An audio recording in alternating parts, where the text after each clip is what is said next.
What's going on, guys? Jesus loves you. My name's Cody, and this is the Christian News Show we do every Monday, Wednesday, and Friday, and then also yesterday we had a video, because why not? That being said, our first story of the day is about Costco. Because according to a Costco in California, if you're looking for a Bible, you're going to find that in the fiction section. You know, fiction as in not real. Like, they're not even in the religion and spirituality section, which is that eternal purgatory for books, so we say, we don't want to offend anyone, so we'll just put you here. Pastor Caleb Katenbach discovered this last Friday, and who would have thought he was offended? He brought it up to the employees of Costco, and there wasn't much of a response. But Costco headquarters did put out a statement saying it was just human error and that it should not be blown out of proportion. Which I think translates to, just please don't put it on Reddit. Dude snapped a photo of it and everything. My question is, if it was human error, how did nobody catch this before it actually, went onto the shelf? I imagine a bunch of employees looking at it and going, the Bible goes in fiction, right?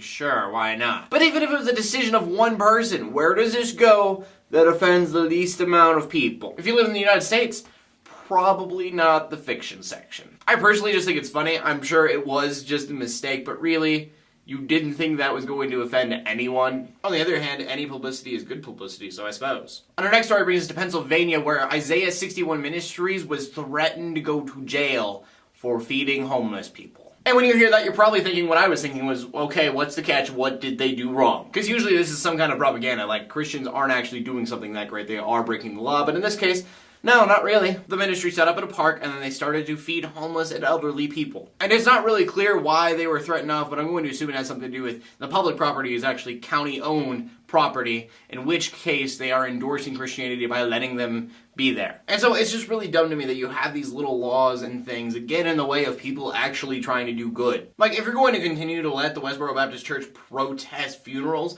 at least let Christians do something right. Like, we're not all that bad, and we could showcase that maybe if you weren't threatening to arrest us for taking care of the less fortunate. And then the final story of the day, there was a shooting at Liberty University, which if you don't know, is a Christian university. And not a lot is out about this story yet as I'm recording this, so first I'm going to tell you, facts for sure, and then I'll go on to what other people are, reporting. So, for sure, there was a male student who was in the women's dormitory. And for whatever reason, a security officer on campus went to go and check on what was going on at 4:07 a.m. It is not confirmed that the student was armed, but he did start to fight with the officer, and the officer then shot him. So, those are things that are confirmed and are for sure. So I'm going to continue on with stuff that's probably true, but I don't know for sure, so I just wanted to put that disclaimer and separate the two. First of all, the reason the student was in the women's dormitory was because he was looking for someone who might have stolen his car. And that being said, another student said that he seemed just aggravated all day, it didn't seem himself. And supposedly the reason the officer shot him is because he pulled a hammer out of his pocket and tried to attack the officer. So by Friday, I'm sure that'll all be verified and I'll let you guys know.